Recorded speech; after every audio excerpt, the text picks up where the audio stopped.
to the Church of Jesus Christ Latter-day Saints.com or .org, excuse me, /study/scriptures, Old Testament is still listed. So if it's no longer like I no longer need to know it, why do you guys still have it?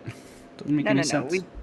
No, it's more just like the rules of the Old Testament are no longer applicable to your life. You don't have to sacrifice lambs. You don't have to like not eat bacon. Like these things are done away with now that Christ has come. So those are the things you don't need to worry about. Like, I don't know. That sounds like a whole bunch of, well, we did some shit in the past, but we're not proud of it kind of talk, you know? Frankly, if you don't need it, don't advertise it. So I feel like I should definitely have a disclosure here of my credentials. Like, sure, yeah. Hi, my name's enter name, Jessica. And I am not a missionary. I'm a member of the Church of Jesus Christ of Latter-day Saints. So I'm not a prophet. I cannot claim that I know everything. I'm just doing my best. Doing your best to save my soul. Yeah. Although if we wanted to, we can get into a discussion because souls don't exist. They're not real things. They're abstract concepts that aren't real. So this can go a lot of ways, and I'm very excited. Okay. Yeah. So, like, what level of seriousness do you want this? Because I will tell you anything that you want to know. Well, I'm assuming you don't know a lot, because there's a lot.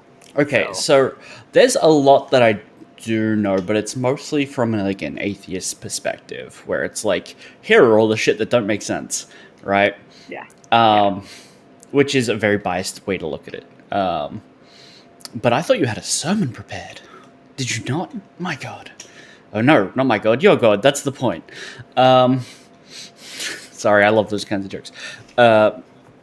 So the terms of the bet were that I would be essentially preached to, not that I would necessarily have anything to say about it. And the Church of Jesus Christ of Latter-day Saints is one of the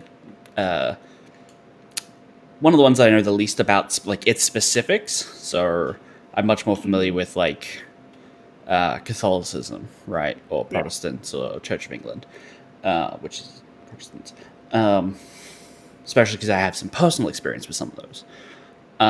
So what sets your one apart? Let's start there. Cool. Why this particular subset of Christianity? Absolutely. So we believe in Christ. That wasn't apparent. When Christ died, his apostles also died, and not a lot of people accepted his the gospel, and so it fell away in a sense, where the true knowledge that he had given and teached and preached people was no longer being taught because no one was believing in it. And that went on for thousands of years, went until 1820, where a boy by the name of Joseph Smith, who was 14 at the time, lived in the U.S., lived in New York. He was looking for a religion, and he went and he read the scripture in James that says, "If any of you lack wisdom, let him ask of God, that giveth to all men liberally, and upbraideth not, and it shall be given him." And so he was like, okay, God, if I can ask you, which church is right, then you tell me, is his mindset. So he went ahead and went into the woods, and he said a prayer by himself, trying to, distance himself. Convenient that there's no witnesses. Yeah, convenient. That's what I'll say. And God and Jesus Christ both appeared to him as people.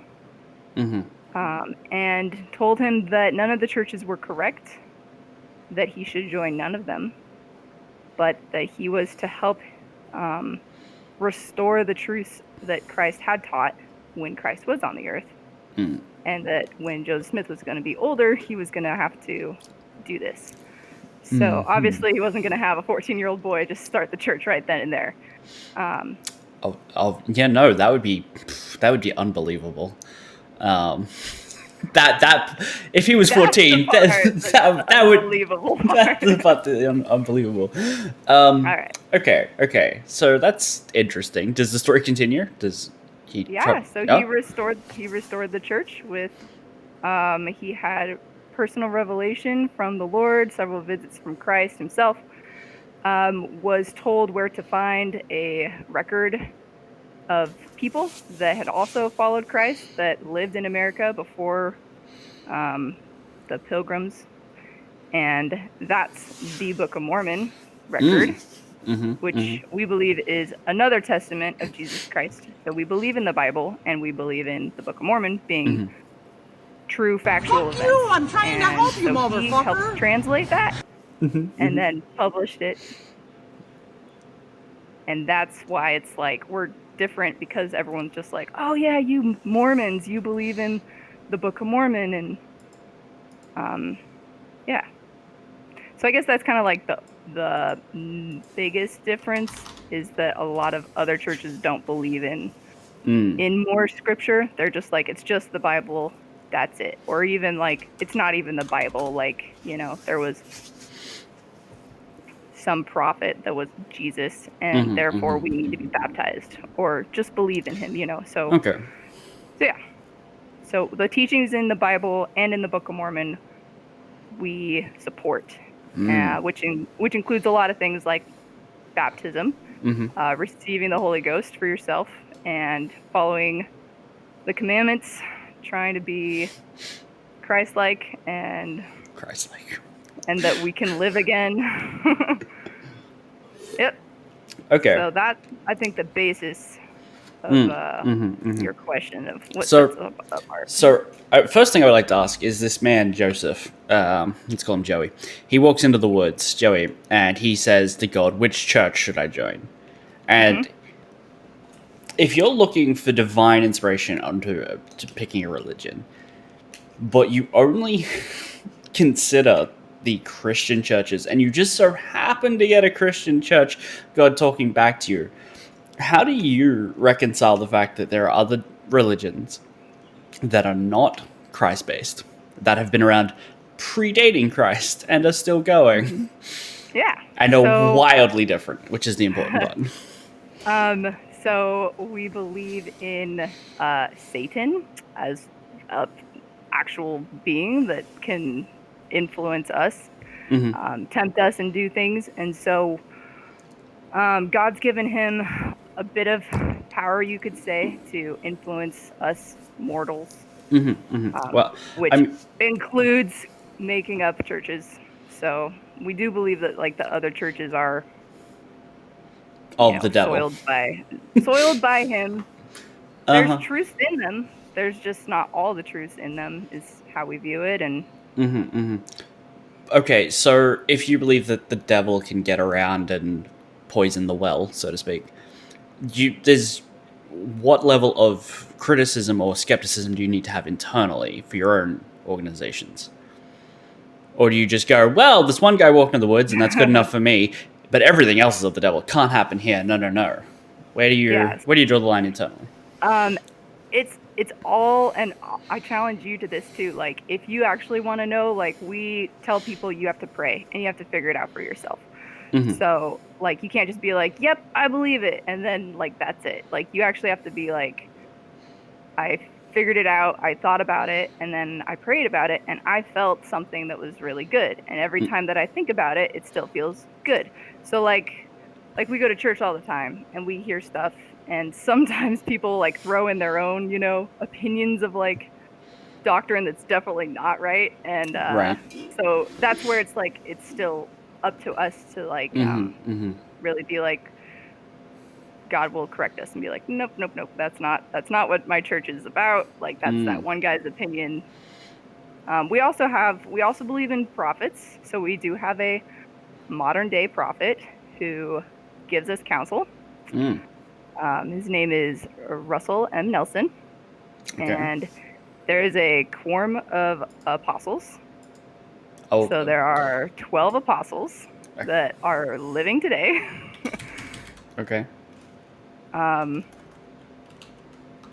So that also helps us too, because if Right. there wasn't someone in charge, we would. What's the like determining factor? Like how does someone become a prophet? Right. You get called by God.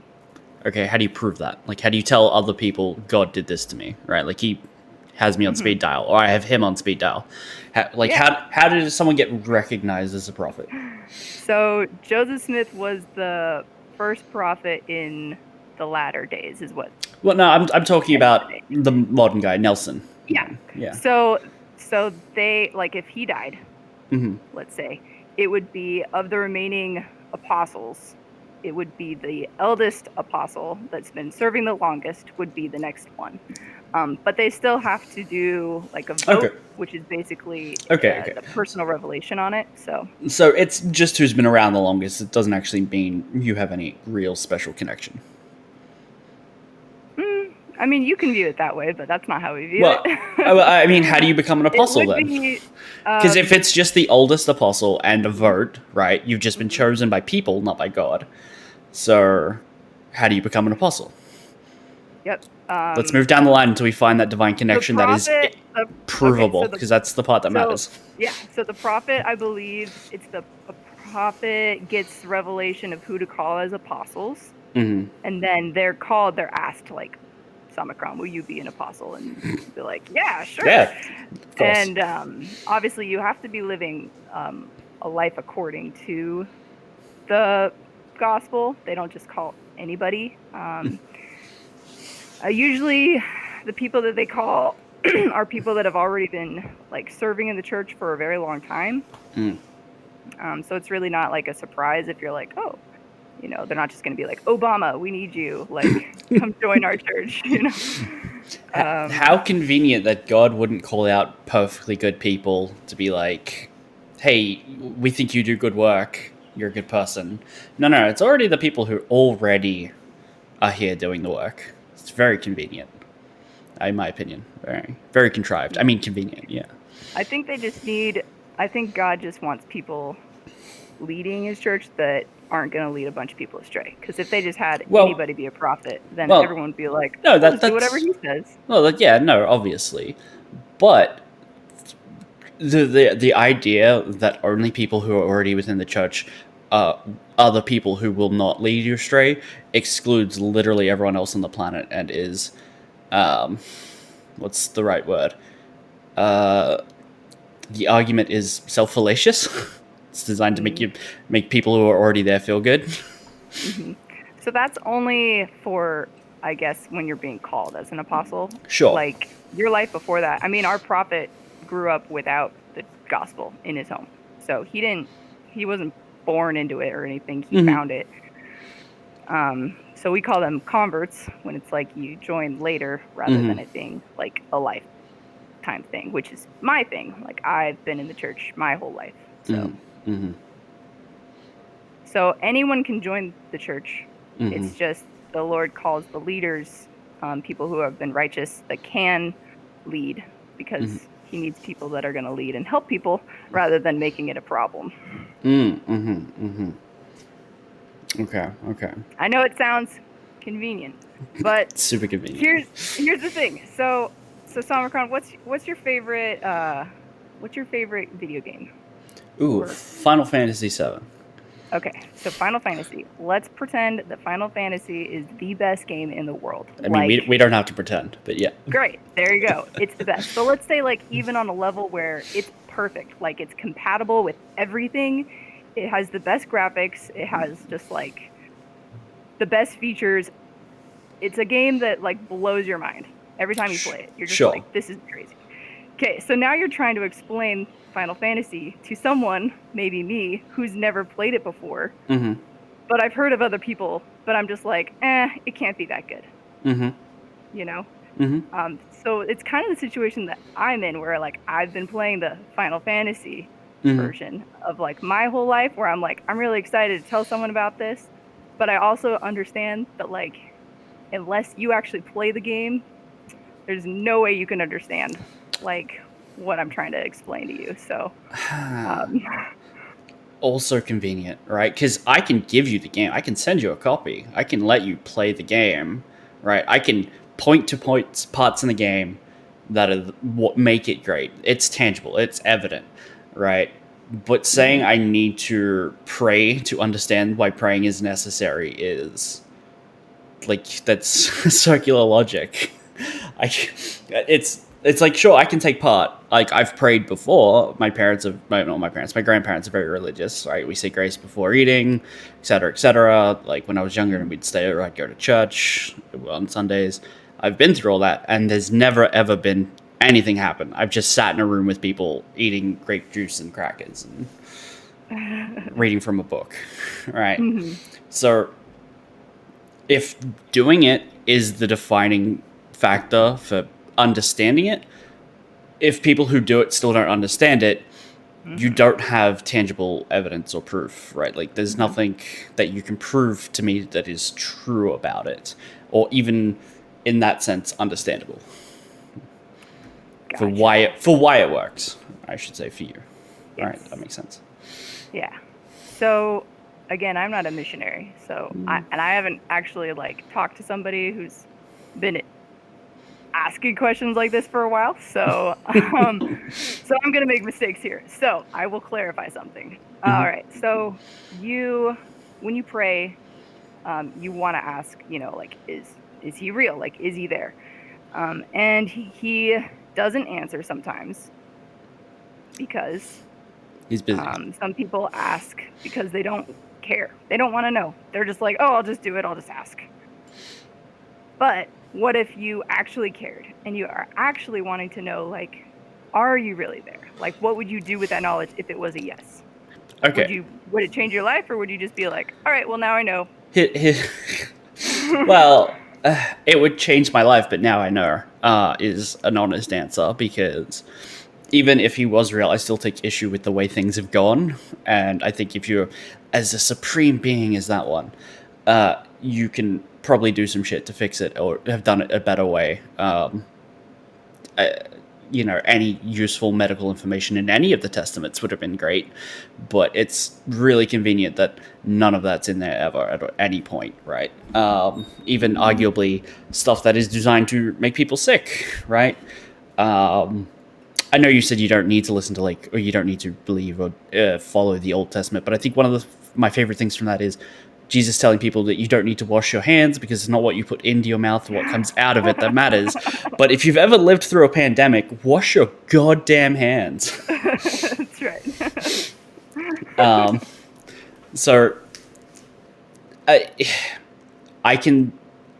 The idea that all the people who have never received an answer just didn't want to, just didn't want it enough, is a really dismissive way of putting it for why God, who is omnipotent and everywhere and all-powerful and all-knowing, just decided not to tell you because he thought you were faking. Right? That's very dismissive and frankly condescending. I don't like it. Yeah. Man, it's so hard to explain. So yeah, I mean, I get it. I get where you're coming from, Samarkand. Like, everything that you say, it's like, I totally get it. It's just like, I'm trying to explain as best I can to help you understand. Yeah. So it's like a weird thing. Okay. Look, but now I have to try to describe it. I do sympathize, so let me make it simple for you. I think faith is an inherently dishonest position because it, from the outset, says, if there is evidence to the contrary, I will ignore it. And that's dishonest. And so when you come from a position that says people who have faith, who want to know, will get answers, and those who don't have the faith but want to know won't, it's dishonest. It's not how I think life should be lived. Right? Here's the thing. We argue over the difference of whether or not we should believe or go to church on Sunday, right? But ultimately, I think our lives still live basically in equal measures, right? We're both still good people, I feel, or at least trying to be. So the idea that faith is the requirement factor, because ultimately religion is a goal to get into heaven, right? Like, it's the path to the afterlife. That's the idea. That's how people you sell people on religion. It's like, hey, believe in this, do good things. When you die, it's not all over, because people are scared of death. But there's so many, like 1,000 ways this can tangent off. But I know, you're good. Just do them all. It's okay. Just We've go. got Just 2 go. hours to fill. It's true. We do.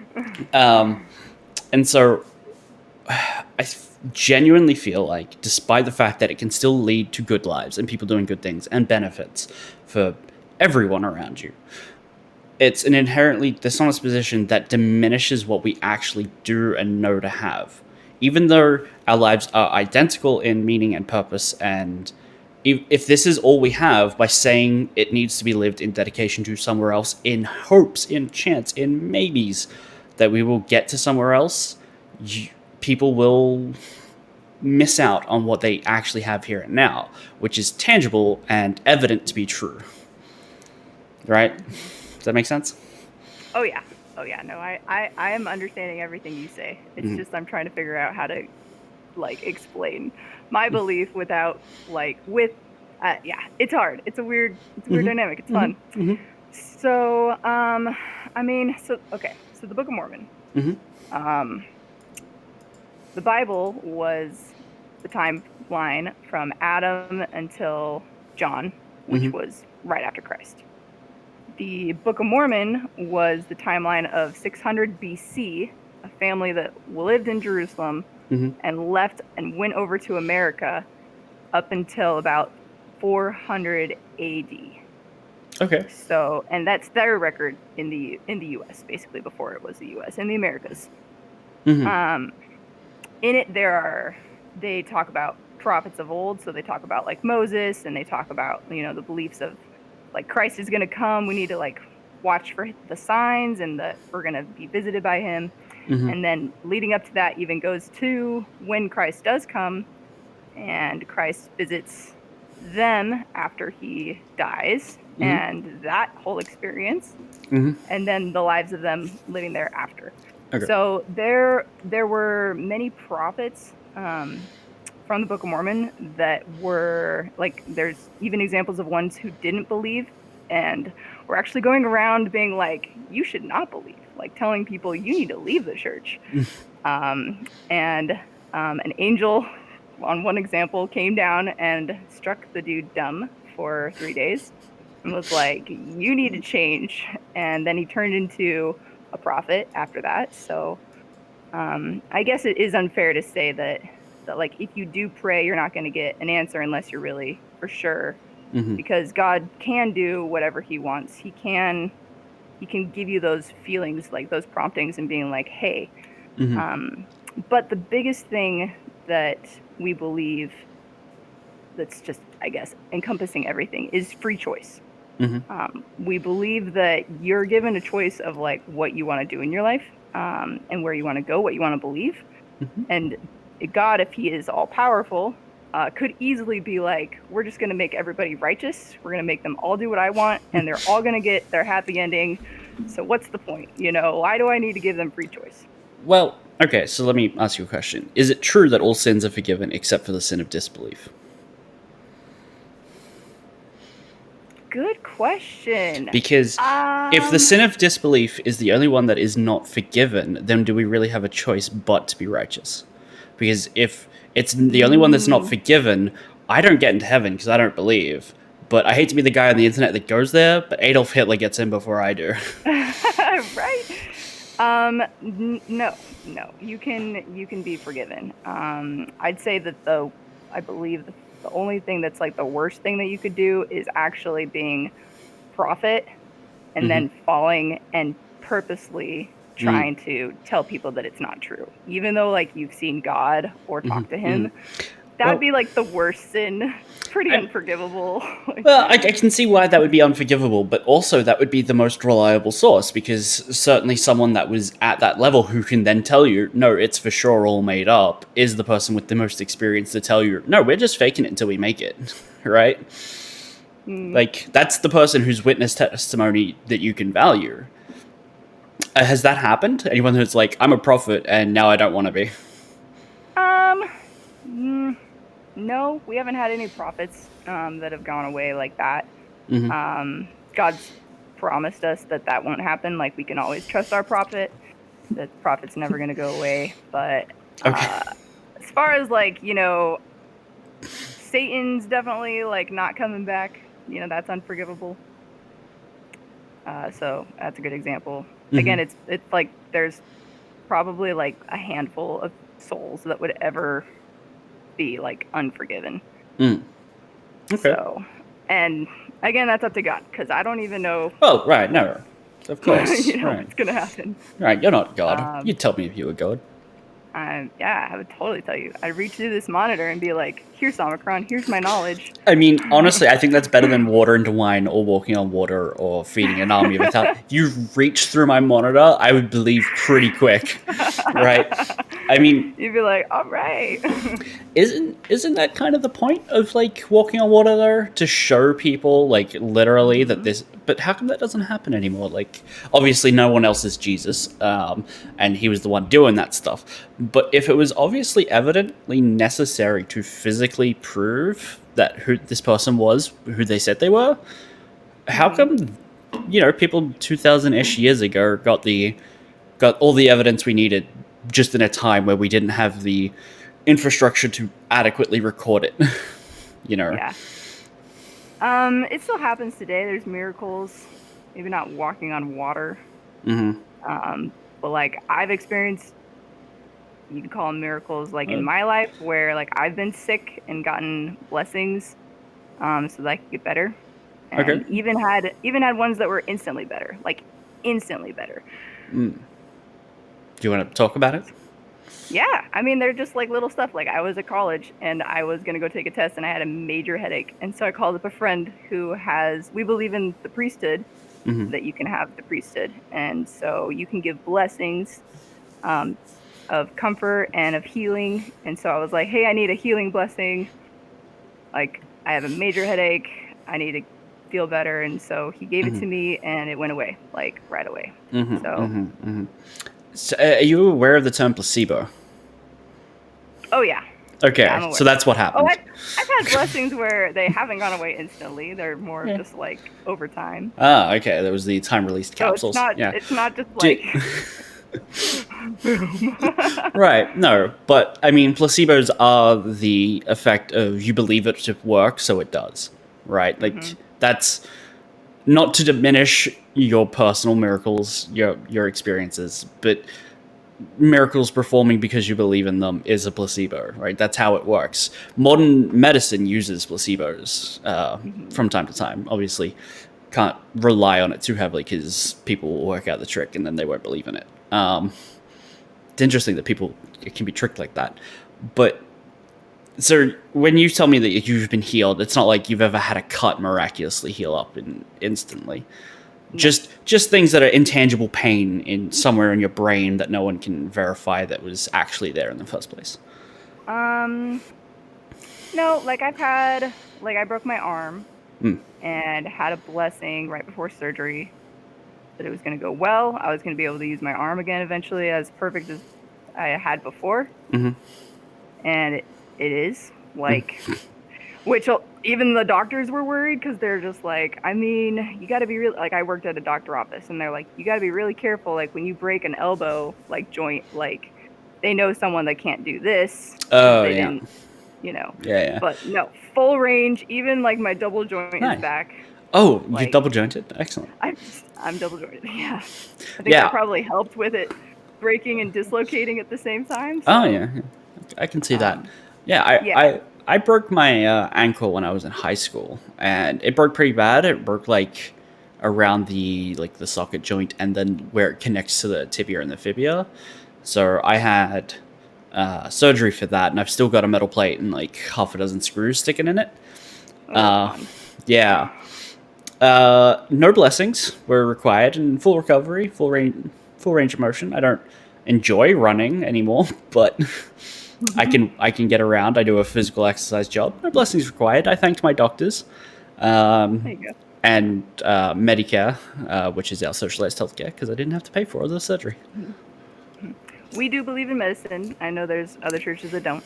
Yep. So I will answer that myth. We believe in medicine. Well, Our bishop is a doctor, so okay. Well, I mean, that's interesting. Medicine doesn't require belief for the most part. Obviously, I just mentioned placebos, right? But yeah, yeah. that's the exception that proves the rule. Um, if you put a Band-Aid on a cut, or if you clean out a cut, it won't get infected because you cleaned it, right? Like, we know this works, which is always interesting when I see people being like, "Nah, you need to like grind up a rhino's horn if you want to heal yourself." It's like, Yeah, some uh, like wolfbane and like yeah, root of mandrake of yeah, something. Yeah, yeah, no, yeah. Drink hemlock or something. Yeah. yeah, right, yes. Uh, So let me ask you, what do you believe in an afterlife? I guess, no. or When you die, you're a rotting carcass of monkey meat, and all that you were is now destined to turn to dust. that is all. And that's all, yeah. I mean, if you're very, very lucky, people will remember you, and that's good enough. Even if they only remember you for a little bit. Because, if I was around for all time, then why would they be sad? They knew, like, if we knew we were all going to go to heaven, or hell, I don't know, I'll save you a seat, that they'd see me again. Why be sad now? Mm-hmm. Right? Also, I've got lots of questions about the afterlife. Like, children who die of bone cancer, do they go to heaven and then still have bone cancer? Oh my gosh. Are they perpetually No. children? Do old people die with Alzheimer's and they just don't remember anyone? Right? Right? Yeah. How's the Wi-Fi there, by the way? How's the Wi-Fi? Well, I did prepare something. So, Okay. This is what we call the plan of happiness or plan of salvation, which is the answers to where you're from and why you're here and where you go when you die. Okay. So, let me share my screen with you. Oh, yep, okay. I guess just how it goes. Yeah, you can do that.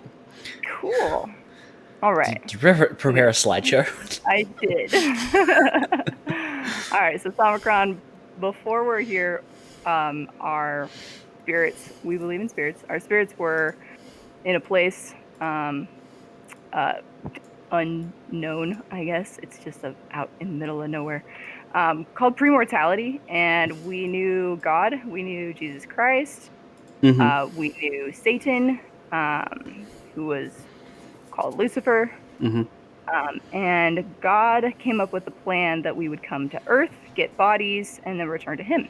Mm-hmm. But He needed a savior for the world because people were going to sin. Mm-hmm. So they needed somebody that was going to be perfect, that could live a perfect life, suffer for the sins of people, and then die, and then unlock the rest of basically the end. So Jesus was like, I'll do that. Okay. This is good first draft fantasy. Yeah. Personally, I'm more of a fan of Lord of the Rings, but okay. Depends where this goes. Yeah. So Lucifer was like, hey, that's a interesting plan, but I have a better idea. And he proposed that he just makes people do what God wants. Makes them no choices, has them do everything, so then everyone can come back. And that's when like the falling away, I guess, of Satan, from Lucifer to Satan happened, because God was like, no, we're gonna let people choose. And we were all there. We all, like you, me, everybody that you've ever seen, we're all there. And a bunch of people decided to go with Satan's plan. Okay. And they are his followers. So, like, anyone who went with Christ and with God, they all came here to get a body. So, everyone that you've ever met knew each other in the premortal life, and they all chose God's plan, is what we believe. And I know that that's far-fetched for you, but I'm just explaining what we believe. I mean, all of it's far-fetched. Like, we've had a half an hour conversation that is understated by far-fetchedness, right? There's a Pokemon that's going to sue us for copyright infringement on how far-fetched this is. Right? Wow. All right, so I'm just gonna keep going. Yeah, keep going. You're just gonna be like, who made this up? I did not make this up. All right, so Someone did. after premortal life, we had to be born, but we were given a veil of forgetfulness, so we don't remember what happened before. Convenient. And then boom, look at that, we came to Earth. Mm-hmm. That's why like no one has a memory of like where they were before Earth. It's almost like we know our memories are stored in our brains, which develop over time, and thus we can't access information we haven't experienced. But yeah, go on. Veil of forgetfulness. Forgetfulness. So we come to Earth, we get a body, which is what we asked for and agreed to. Christ came to Earth, he got a body, he suffered, all of the sins. We believe that literally for people so that if they wanted to return, they could. And then we die. When we die, our spirit and our body are separated. So our body stays on Earth. But our spirit goes to either paradise or spirit prison, which a lot of places think of this part of the journey as heaven or hell, where like, okay, our spirit goes and we're either happy when we die or we're really sad when we die. We don't believe this as the resting place, though. This is an in-between, is what you're saying? This is like an in-between, like a limbo, which is or a purgatory. Yeah. So paradise are for people that accepted Christ, were baptized, and they've tried to become like him. Spirit prison is like we don't know exactly like what you're going to be experiencing doing it, other than you're going to be taught to by the people who are in paradise. So similar to like missionaries teaching people who never got to know about Christ, it's kind of like that. They'll just be taught what's going on. They're going to be sad. They're going to be probably miserable if they've been sinning a lot, but there's hope still because we believe that there's more. So after the whole earth is done, after everybody's ever lived, the final judgment is basically like your final project, like of everything. Like everything you've ever done is laid out, and Christ and God are there, and they're like, okay, Somicron, where do you stand? What do you believe? Where do you want to go? And then based on what you have personally chosen, you get to go to different areas. The best area is called the Celestial Kingdom, which those are for people who were baptized, they believe in Christ, they want to be with God forever. And so they go there. They're very happy there. And they compare it to the brightness of the sun, where it's like a glory. That blinds people. That's not a good thing. That blinds people. You can't stare at the sun. So the best thing I have to hope for is an eternity of blinding light. You won't be blind. Yeah, you're gonna get your body back. This one? Perfect body. It's a perfect one. You won't have those screws or plates in your ankle. You won't have cancer, like those people that have cancer. You're not gonna be old, you're not gonna be frail, you're gonna be, well off. If you don't go there, you go to the terrestrial kingdom, which is like the brightness of the moon. Still a very happy place. People who don't accept Christ, but they're like, I'm happy with doing good. I obviously don't want to like lie or kill people. Like that's not my intention in life or afterlife. But I really don't want to like, chill with God. That's not for me. Like that's for them. They've got their own, that's fine. but I don't want that. So that's the terrestrial kingdom. Okay, so is there like a excursion at the terrestrial kingdom? Like, can you meet up and hang out with the people who went to the celestial kingdom? Can you guys still be friends? Celestial people, anyone who's higher can come down and see you, Okay. but you can't go up. But Okay. you wouldn't want to go up anyway. Like, you'd be like, I don't want to go there. I don't want to. It's blinding, right? I don't want to be blinded by the light. So, well, I'm just thinking about communications now. How do we meet up for D&D? You know, right? I know, right? Zoom. Zoom is the eternal way of communication. No, I don't know how that works. No, obviously no one knows how that works. Right. Anyway, yeah. Continue. So, all right, then the third one is like the brightness of the stars, the Celestial Kingdom. This is for people who are murderers, liars. They really don't like religion. You know, let's say they're just like, I don't really care about doing good. I don't believe in that stuff. It's not for me. And it never was for me. Like, even when they were taught about it after they died, they're just like, no. Like, I don't know if Hitler's going to be there, but like, if he never accepted it, it's like, that's where Hitler would be, basically. Okay. Again, can't judge not him. So, but very last one, very sad one. The outer darkness. Okay. This is where like Satan and his followers go. Okay. Or anybody who like, you know, was like a level of knowledge of the prophet and then purposely fell away and tried to like bring other people away. So like maybe Cain would go there. Again, that's up to God to decide. But Cain killing Abel. Oh, he killed his brother, didn't he? First murder. Yeah. Okay. Yeah. I mean, statistically, not the first murder, because, I mean, there were people around before that story came about, so that's a nice try, but not the first murder. Or at least highly unlikely. Because, I mean, define murder for me. Killing somebody so that they're no longer on Earth. There is death. Right, but I mean, animals do that all the time. Why is it animals' death less important than our own? We have, like, what's the technical term? Cognitive something. It's like a higher intelligence. Okay, so we're the intelligent species, right?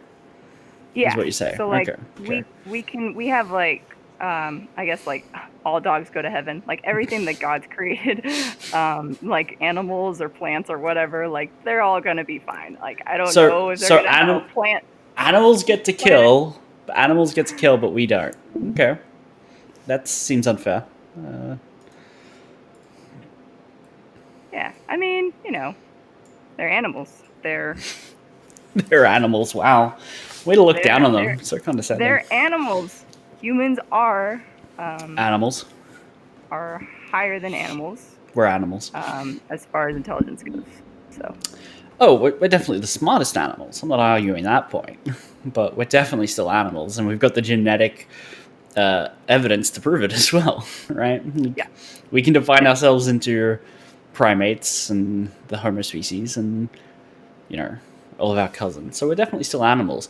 So what about the other humans' cousins? Or is that like a giant conspiracy where Homo erectus and, you know, the rest never existed? Or do they get to, like, because they're basically people. They had tools and language like we do. Sure, they didn't live with us. Well, I mean, they don't live with us today because we did a thing called genocide. Oh, yeah. I don't know. I'm not the scientist. I'm not a scientist. I don't know. I know that we're taught that, like, Adam and Eve were the first people, and therefore, people after that are like God's children. Okay. So you accept that there was at a point only two people. Yep. And genetics, you believe that's a real thing too, and that would require a whole lot of. How it works. I mean, I don't know how it works. So you endorse incest? I just believe that there are two. I don't endorse it today. It did happen though. So cool. that is Cool. how that worked. So, okay, what about like Noah's Ark? Because that also would require a lot of family internal bumping uglies. Yep. Right.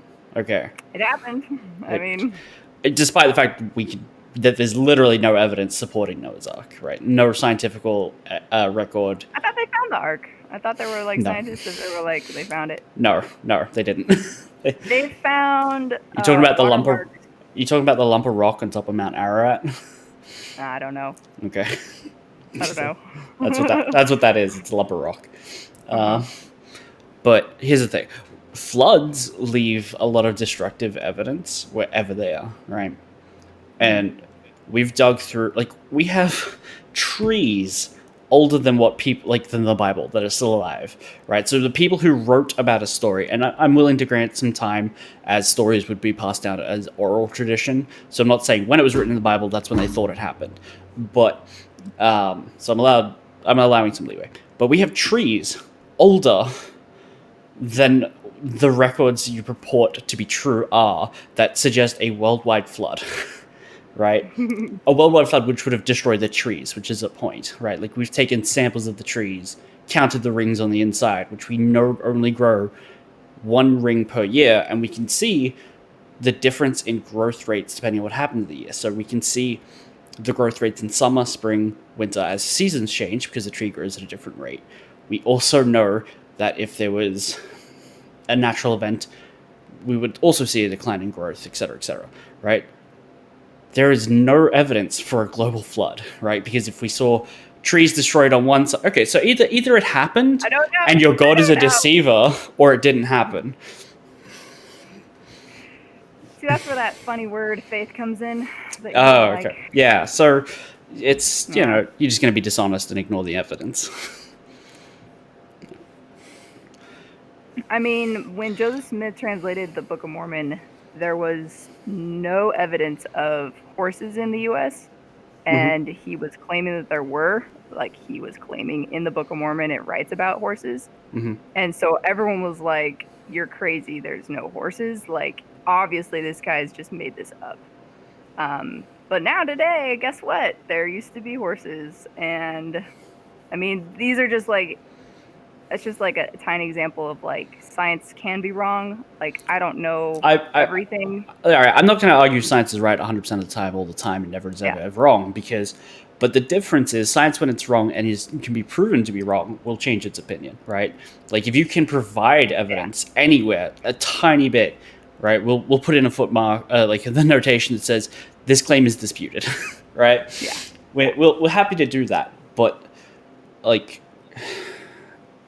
that's where faith differs, because it's inherently dishonest. It will not ever change its mind on anything, despite the evidence. So, if you're not supposed to lie, but you understand that your position is inherently dishonest, how do you reconcile that you're dishonest in your unwillingness to be honest? I don't believe that I'm being dishonest. Like, oh, right. Okay, right. You'll just be dishonest about it. Yeah. Man, I mean, I have questions too. Like, it's not like I just know everything once you're in the church. It's just like, oh yeah, here's the answer to, how people were made. Like, were we really, like, was there evolution, or was it just like, boom, bodies? Like, I mean, that's obvious, because if it was as simple as joining the church, anyone could try it and get that information, right? But that doesn't happen because it obviously couldn't work that way. How to lose a friend in 2 hours. Oh no, Omicron! We're not even at 1 hour. No, it's not that. I'm trying to figure out what to talk about. That's all. Okay. Yeah. No, you're good. It's good. Yeah. I mean, I know. So, like, I'm living the principles of the gospel. Like, I say my prayers. I read my scriptures every day. I go to church. I follow the commandments. I follow the word of wisdom. That's the thing that talks about, like, don't smoke, don't drink, don't watch movies because they say the word fuck 280 times or something. That's modern revelation. That's from prophets. That's not from the word of wisdom, but it's word of wisdom is from the prophet too. But anyway, so, like, I have my life example to, like, you could say, as an experiment, where like I have tried and tested something over and over to see if it would work, Mm-hmm. and have come up with results that would lead me to believe it. Mm-hmm. But again, it's like my personal study, I guess, of it. Mm-hmm. So, and I think maybe that's what it is with like a lot of people in religion, is that they are testing it for themselves, and that's where they come to their conclusions, because they're like, okay, well, this is what I believe because it's worked. Mm-hmm. And it's hard to explain, a feeling that you get if no one's experienced that. Like if no one's ever stubbed their toe and you're like trying to describe like excruciating pain in this, this Right. one part of your body can cripple you. It's just like they'd be like, how could that possibly work? Mm-hmm. It's like people who've never stepped on a Lego, right? Yeah. But it's a tiny little plastic block. How could that be painful? You don't know. You don't know. Oh, yeah. So it's kind of like that, I guess, where it's like, I know what I know because I've experienced it and I've tested it, I've tried it, and like I feel really good. I feel Mm-hmm. Mm-hmm. different because I do it. I've also lived not doing it during a time of my life, so I know what it's like to not feel what I feel. Mm-hmm. Mm-hmm.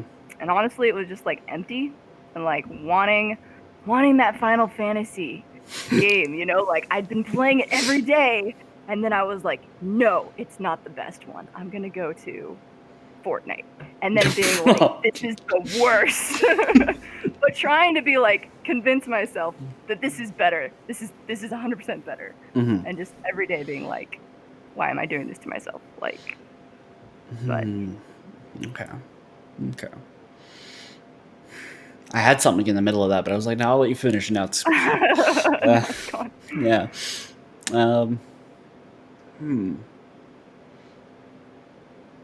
So, okay.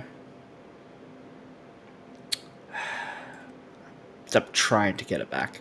Trying. No, you're good. I almost had it for like another second. Okay, well, let's jump to something else while I try and think about that. But what are your favorite passages that I should read? Like, which ones do you feel like hit you the most in the way that the feelings only work for you? Because the New Testament is Christ. So Old Testament's before Christ. New Testament. You could think of it like Testament is like the commandments. So like the old law is Law of Moses, which is why it's called Old Testament, and then the Law of Moses was done when Christ came, and so it's the New Testament. So it's like the new law. So definitely. One of my favorite scriptures is Jesus did not come here to change the law, but to uphold it. Really kind of throws that out of whack if it's new law and old law. All that kind of stuff. It's amazing how many like random pieces of scripture I can quote, because I haven't read the Bible in 15 years, and it's like I can still remember the tiny little bits that support my argument. But yeah, okay. So what like New Testament? What's your favorite? Let me have a read, because I've got it open. I love the talents in Matthew 25. Matthew. The story of the talents, which is in summary, let's see, the verses are 14 to I think like 26. You think?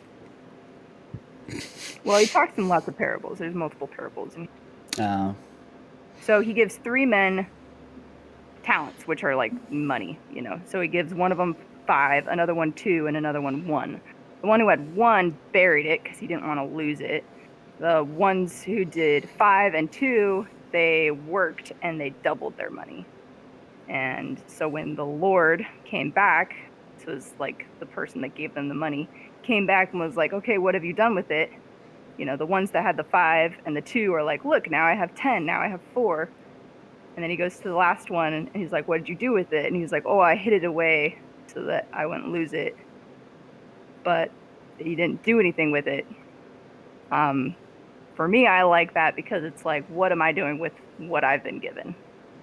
Am I just hiding it away, or am I like trying to expand it? So, and that can literally be like the other meaning of the word talent, where it's like I have a talent in art. So like, am I trying to expand that, or am I trying to like, oh, I've got it, I'm good, I'll just hide it away?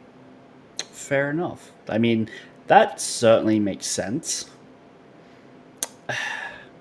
The problem with the idea of talent being money in the story is concerning, because he gives them money, but then you claim they worked and they earned more money, which means they didn't really use the talent in the first place. They held onto it and then they got paid, right?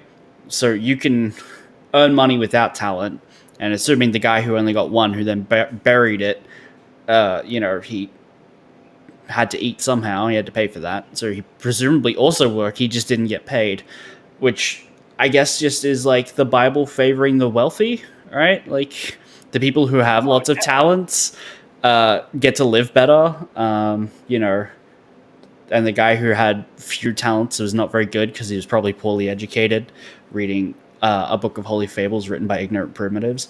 He just did nothing. He sat on it. It's a really harsh worldview you've got there. The rich get rich. Wow. So when we die, and if we've lived our life, great. We've done everything that God has asked us to do. We get to the celestial kingdom. If we have done everything, literally everything, we can eventually be like God, is what we believe, where we can create our own worlds. So the verse 23, where his Lord said unto him, well done, good and faithful servant, thou hast been faithful over a few things, I will make thee ruler over many things, enter thou into the joy of thy Lord. So it's also the story of like what we've been given here is an example of what we can have later. And only if we're actually trying to do that or trying to be worthy of that are we going to get that. Oh, so it's not poor people's fault. They just don't try hard enough. Right? If only they applied themselves. Definitely. If right? only they did apply themselves. Okay. Change everything. I mean, okay, so rich get richer, but people shouldn't have material possessions. They should donate it to the church in the form of a tithe, right? Which the church won't pay taxes on, but we'll ignore that for the moment. So this is the Bible telling people to earn money so they can donate it every Sunday, right? That's what I'm taking. Like, this is the practical and everyday effects. If we remove the metaphysical axis. Malachi. We should go to Malachi. No. I wanted to look at what your favorite ones does and what it actually does in the real world, right? People earn money, right? They then give money to the church, which is fine. Like, if you want to support an organization, that's your personal choice. That's fine, right? Like, I give money to charity, right? Actually, I need to give them my new credit card details, so they'll stop emailing me. I mean, mainly I give them money so they stop emailing me. Also, they do good work. But yeah, I mean, if we wanted to jump around, that's fine. But I just wanted to look at what your favorite ones do. Like what they say when you interpret them, which is to see what it says, ignore it, and then make up your own stuff, or what it actually does in practical terms. So that was enlightening. Oh gosh, oh man. Do you have any others? Sure, yeah. First Corinthians 15, verse 40 through 42. 15? 1 Corinthians 15? Oh, hold on. Hold on. You're good. 1 Corinthians. Yeah. Chapter 15. Okay, yeah. Verse 40 through 42. 40. It is sown in dishonor, it is raised in glory, it is sown in weakness, it is Whoa, raised whoa, in whoa, power. whoa. Oh, that's 43. Hold on, what the fuck? Okay, I was on 40 and then my mouse scrolled down. I was like, no, that's where it was. Yeah. Right. There are also celestial bodies and bodies in terrestrial, but the glory of the celestial one and the glory of the terrestrial one is another. That one? Through 42. There is one glory of the sun, another glory of the moon, and another glory for the stars, different from another star in glory. There is also There also is the resurrection of the dead. It is sown in corruption. It is raised from incorruption. You guys What necromancers? version of the Bible do you have there, by the way? I am on the churchofjesuschrist.org. I'm looking through the one they provide. Cool. Perfect. Yeah. Great. All right. Yeah.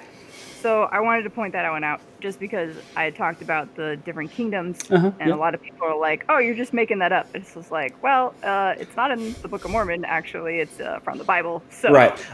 Oh god, I love that when people say the Bible says this, and then you go, "Okay, give me a reference," right? And they go, "I don't know where it says it." And it's like, well, do you remember anything? Because we can search through documents, right? So it's always amazing that people think they can call out someone who isn't making something up, being like, you made that up, and you go, no, it's here, and then they'll say, oh, the Bible says we have to stop Mexicans from getting into America. It's like, where does it say that? Well, I don't know, it's in there somewhere. Clearly. Oh yeah, no, I had a seminary teacher that was like, yeah, you can find stuff, like you can prove anything and make up anything with the Bible as long as you like totally don't translate it properly. And like he even was just like, I think it was something as stupid as like you could have a club or a cult of like fuzzy bunnies, and like that was like a belief thing. Hi, friend. That's my housemate. I told he's got a bad neck and he has to be like walk around like this. And I told him I lost a bet and I had to get a missionary to come to my house, and he doubled over in pain trying to stifle laughter. Oh no! Have me ask a question. Submit a question. Oh, would you like to submit a question? We're doing Q&A as well. I've done enough arguing in my life about religious things. Right. I really need to tone it down. It's not good for anyone. Do you need a blessing? Do you need a blessing? Oh, do you want a blessing? She does blessings. I can't do them over. No, I don't do them. Here. I'll give you my headphones. Just read here. Just try. Just try. No. Have faith. No. It hurts. I'm making it up. Say a prayer. I'm leaving in about 5-10 minutes. Just letting you know. Oh, cool. He's going to what we call a real doctor. That's good. I believe in those. You should definitely go get some ibuprofen, bro. Get like a hot pad. Like, get a rice sock, put it in the microwave, heat it up. Yeah. So a great question. A great topic, I guess. The priesthood is a big deal. Okay. A lot of churches believe like that they get their power from Paul, or like, Catholicism is like, they believe Paul was the one that went on to found the church, right? Is that what I'm remembering? Like, for Catholicism, I am not the expert. Okay, but right. I know that they worship Paul a lot. Okay. So we have priesthood power given to us from God. So it's God's power, not our power. People who are worthy, who have been baptized, who are living the commandments. Men at a certain age can get, there's 2 steps of the priesthood. So there's the Aaronic priesthood from time of Aaron. Like, I think he helped reestablish it and was given it first. And then Melchizedek. So you have 2 steps. One is higher, as far as like you can just do more. So the first step, you can pass the sacrament. You can, you have. This is like the difference between being a 1st level paladin and a 5th level paladin in D&D. Yeah. Right. There you go. Perfect. Exactly. Yeah. Now you have like a channel divinity domain once you're at like Melchizedek. Yeah. So you have to receive that from someone who has received it authority-wise. So. This is just men? Yep. You as a lady left out because you just have the wrong bits. Cool. Yep. All right. That makes no sense. All right, cool. That's the plan.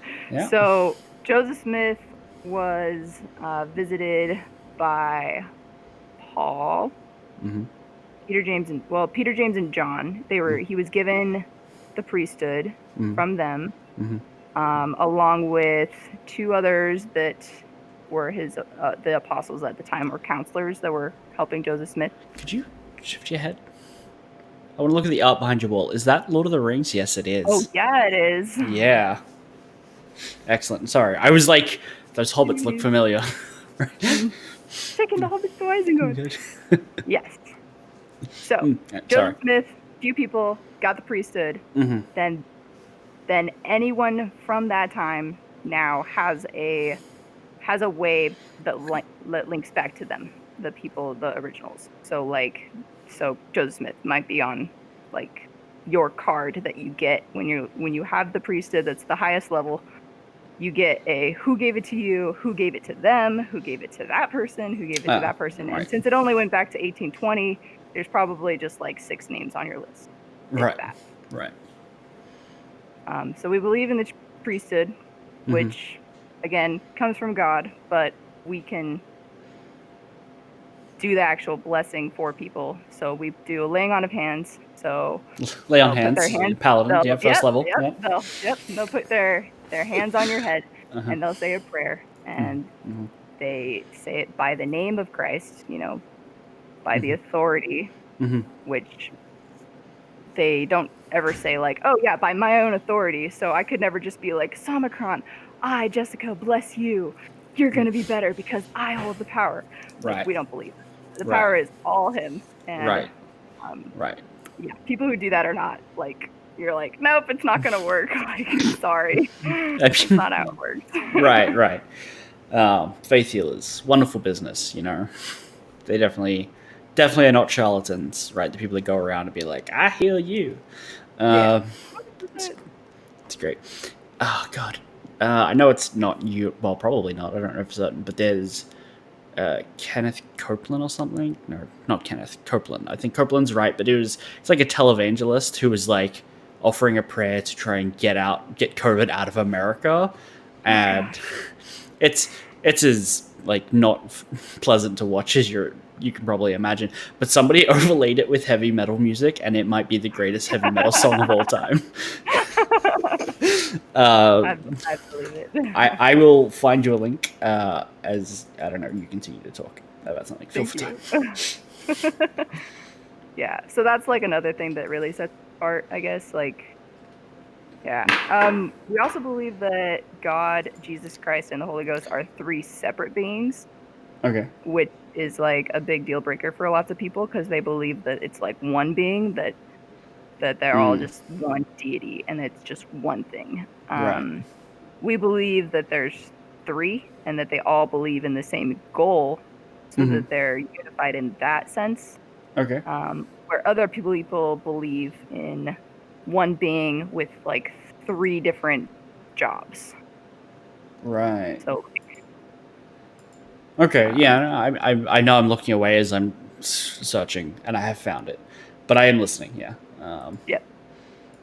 So I can go ahead. I'm trying to think. Yeah, we believe in baptism. Oh, we haven't even talked about temples. Oh, temples. Yeah, you want to go into temples? Yeah. Temples are where Kenneth Copeland. I got it right. Nice. Yeah. Temples you can do what are called ordinances. Which is like baptism is an ordinance, so it's like a symbolic thing of. It's a great word for it because nobody thinks of that when you say ordinance, unless you're already a member. You say ordinance, and I'm thinking, what is America dropping on Afghanistan this time? Right? Wow. Got it. Like, yeah. So ordinances, you can think of it as just like another promise that you make. So like baptism is a promise that you make, a really big one that you're like, I'm going to follow you. I'm going to do what you say I do. Another ordinance is endowments, which if you've heard of, us wearing garments, which are like the white shirts and pants that we wear under our clothing, we get that, receive the promises there. We make promises for that. Wait. When you say we, do you mean like priests or like everyone? Everyone in the church that's old enough to receive them. That want to. They choose. So if you choose to wear them, you wear them all the time? Yep. Right now? Like, you can, yeah. Like, you take them off for, like, swimming and showering. Right, obviously. I'm not suggesting you live in them, right? Like, no. It's just, yeah, okay. No, I did not know that. Yeah, so that's why, like, you'd see, like, a lot of people who are modest, like, they try to, like, they have to cover their stomachs, basically, because it's, like, they've got a shirt down there. Right, right. Okay, so it's your version of like a burqa, right? It's for modesty. Okay. Yeah. Yep. Okay. Yep. And then the last one is temple marriages, which is like you get married and you promise to God that you're going to be married forever. So those are like the three big things. The baptism one, you don't get baptized in the temple for yourself. You get baptized for people who have died. It's called a proxy. So it's just the name. We don't actually have bodies in there that we baptize. Okay. We believe in doing work for people who have died. We believe it's still their choice. They don't have to join our church. That's again, we believe in agency. We believe that it's up to them.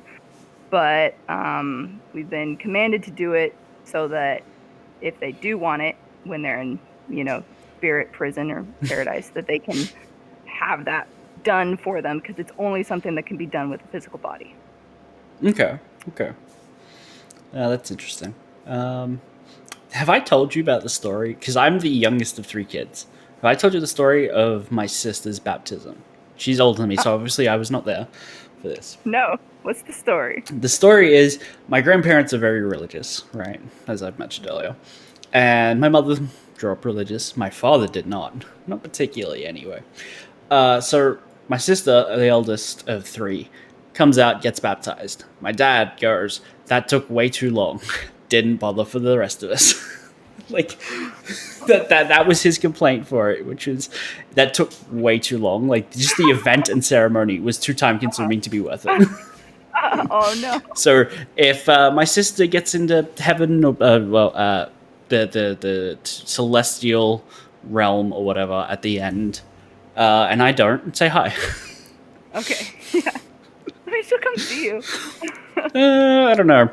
Maybe she will. Yeah. So once you're in that realm, you're there forever. You can't change after that. Oh, But so you're- if you were there and then decided lying and murder and rape and pillaging is great, you're just there. Nah, it's I don't know how God's going to do it, but there's going to be enough times where you're going to be given enough choices that you're going to be like, this is definitely what I'm going to do for the rest of forever, that it's not a problem. Like, you're going to be genuinely happy there with who you are, and you're not going to want to change. I mean, okay, like I understand what you're saying and why that should make sense to someone. Heavy skepticism, but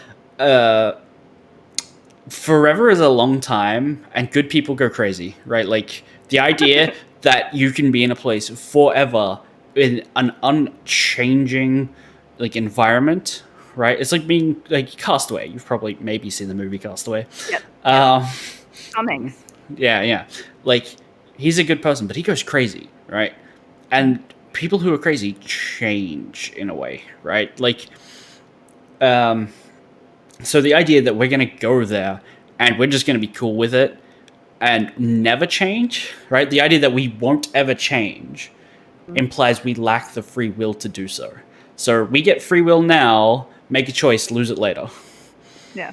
I don't know how it works. Other than, Yeah, I mean, obviously. you're not gonna go crazy, because we're not gonna have mental illnesses.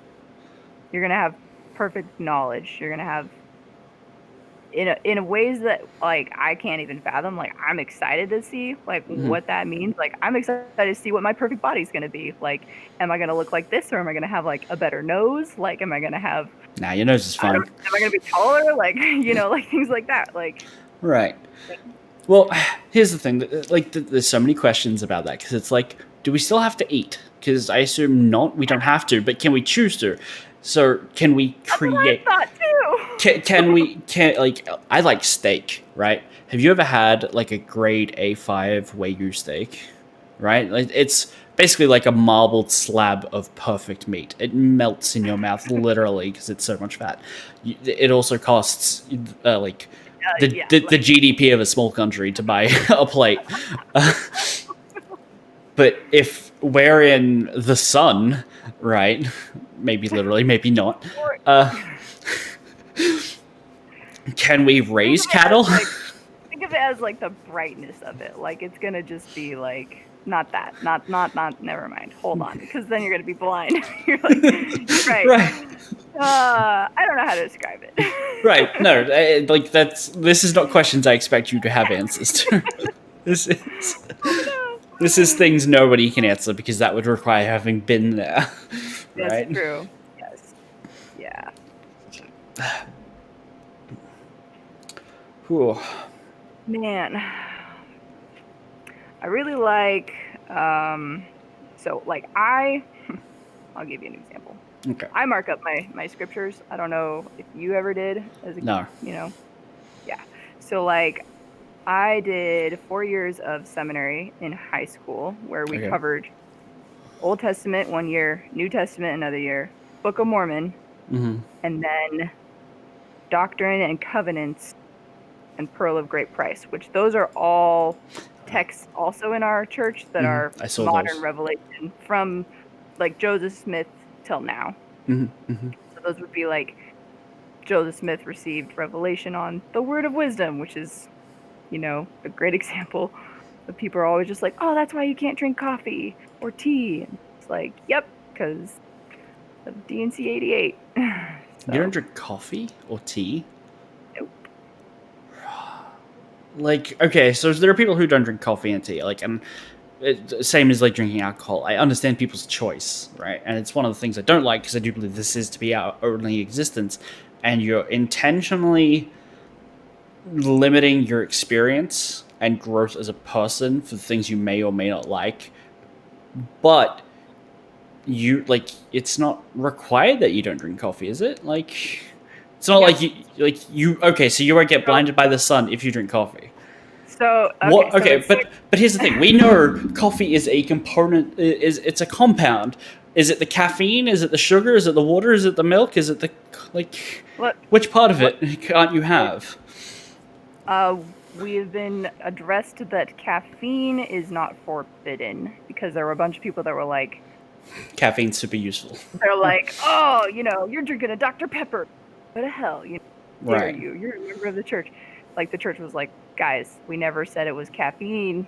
Like it says, it doesn't. It specifically says it's in DNC, which is Doctrine and Covenants 89. 89.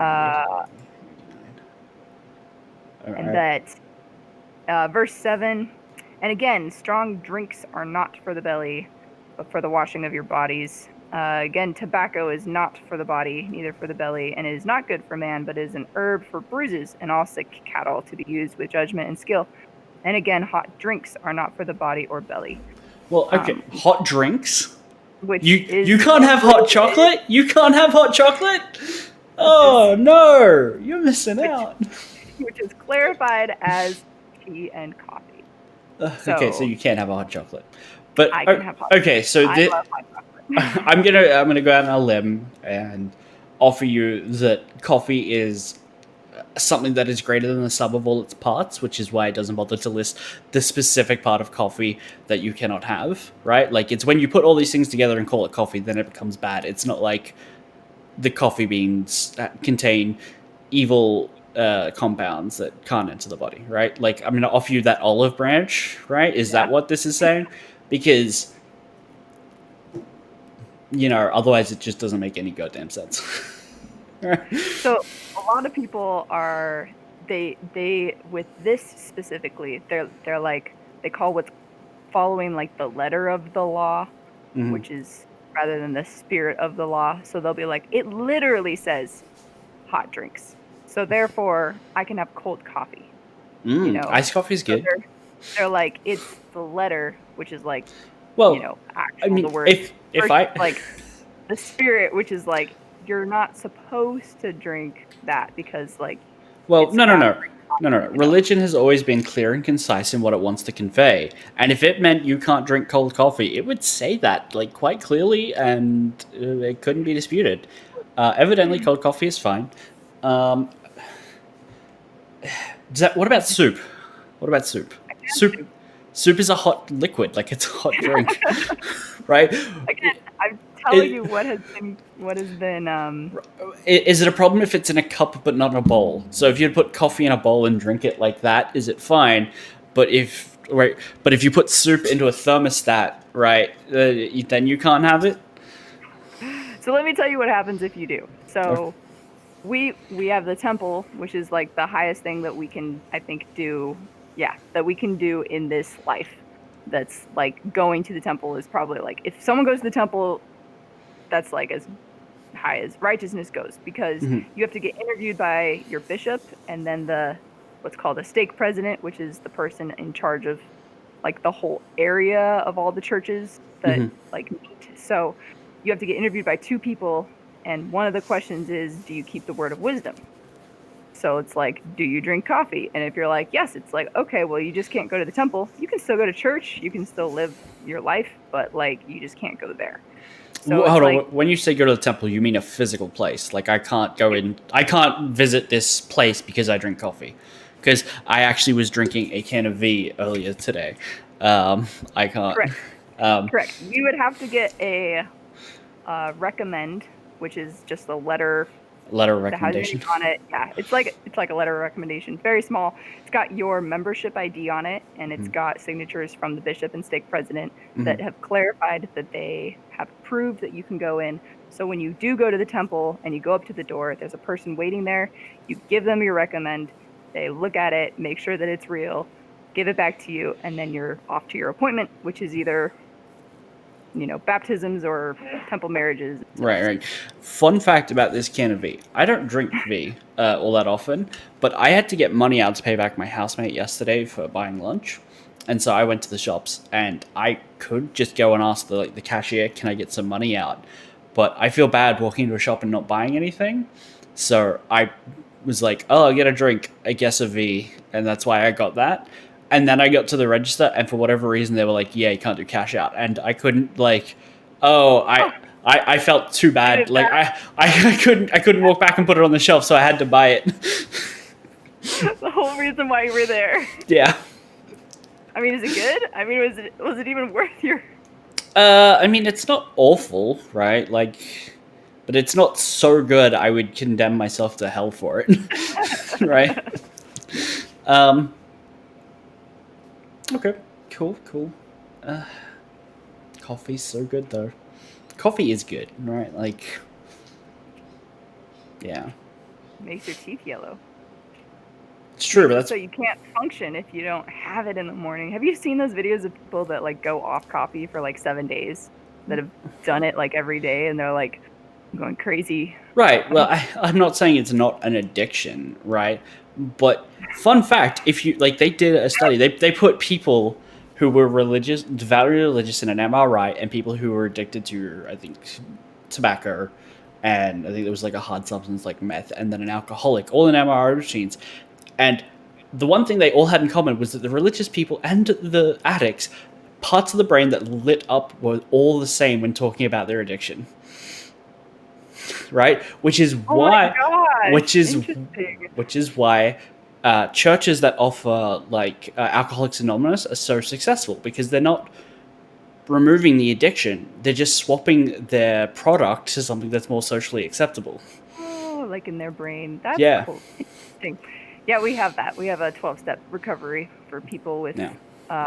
like alcohol and porn addictions. So Right. Depending on when, like, if I was gonna have a missionary actually come to my house, I would like. Obviously, I'm not gonna do it here because we start at 7:30 in the morning. But I was gonna have a beer, like, just in front of them. oh my gosh. You're like, so you guys can't have this, right? Right. Yeah, that's right. Yeah, Yeah. no, don't do it. I mean, we don't do that. I don't like. There's a problem with that where experiencing other cultures, like you're inherently inferring that other cultures that have alcoholics at ceremonies, right, or deep parts of their traditions, right, like let's say rice wine or sake in Japan, are just all somehow lesser because somehow throughout all of time nobody there ever listened to, hey, don't brew alcohol, right? Or don't brew alcohol for drink, right? Like, obviously, as a disinfectant, it's great, but nowhere in the Bible will you find any talk about disinfecting something, right? Because I mean, they didn't know germs existed. Yeah, you bring up a good point because there's a lot of traditions, of like traditions of my father's. That there's like so many cultures where it's just like this is like, even just Asian culture, like this is like what's expected of me. So like, how could you ask me to possibly change? And it's like God is the oldest tradition.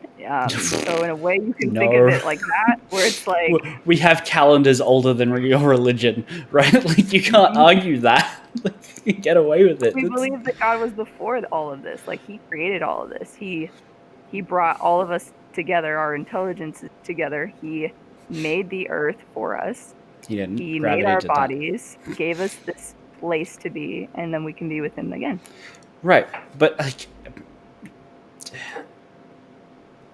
I just couldn't be like, oh, I'm going over to a friend's wedding or something, and deeply spiritual for their own religious reasons or their own cultural reasons, and just being like, oh, I'll come, but I'm not taking part, right? Like, there's, like, I'm an atheist, but I like, if I was like, hey, I'm going to America, and I stop in at Ted's, I stop in at your place, I stop in at all my other friends, and one of them happened to land on a Sunday, and you were like, hey, you want to come to church? I'd be like, yeah, sure. Like, I'm not against experiencing what you believe, or at least attempting to, right?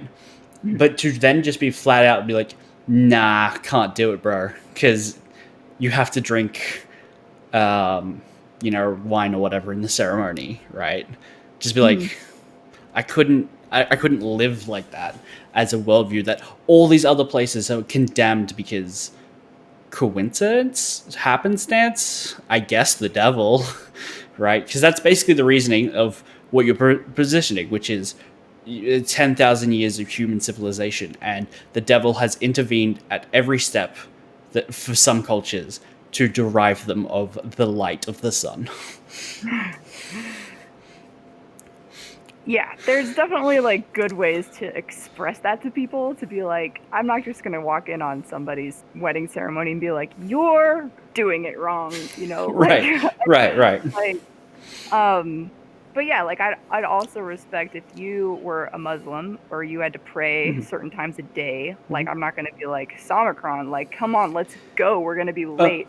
Like, I would be like, I know you got to do your thing. Yeah, when I was in high school, there were some kids who left early because there was a mosque down the road, and they were like, "Well, we got to go pray it by like 2, right?" And the school finishes at 2:30, and they're like, "Yeah, you get to go early." It's like, should I change? Should I? It's like, get out of early. Yeah, I mean, I didn't, and I stayed in school. You just didn't do it. So, so the Book of Mormon has great scriptures about trying to be like Christ, and Christ being there, and like people who followed like teachings in the Bible. So there's the last book is Moroni, which he was the very last one to write in this. His father was Mormon, and he was the one who actually took like all the records of all these other people that wrote, put it into one book. Which is why they call it the Book of Mormon, because they're like, oh, this is like Mormon put it all together into one thing. Right. But all the writing styles are like different, because it's like, oh, Nephi was writing at one point, Alma was writing at one point. They're all he just abridged it. So Moroni is the son of Mormon. He was the last one with the records, and he wrote some like powerful scriptures. I love the whole book of Moroni. It's my favorite book. Okay. And so he was like the last righteous person in America around like 400 AD. Everybody else was at war, killing each other. He had all the records. He was hiding them up, and he was basically gonna die alone. And it was very depressing, but he knew that this is like what he believed, and that it needed to be saved. And so he was instructed on where to bury it, which then, thousands of years later, Joseph Smith was told where to find it. So that's the record that convenient actually brought out. Anyway, so in Moroni chapter 7, do these records still exist? Like, if we were to get them and be like, let's carbon date the ink on them, and because that'll tell us for a scientific certainty of how old it actually is, right? Yeah, the actual record is buried again. Of course it is. Take it up. Yep.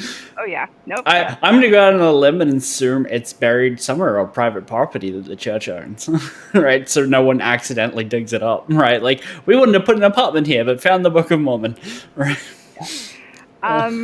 We're pretty confident that like no one would be able to find it. If God wanted it to not be found, he would make sure it wasn't.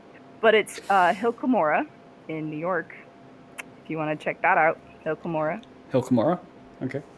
The Hill Cumorah is where Joseph Smith went, and he unburied them and then took them back. Okay.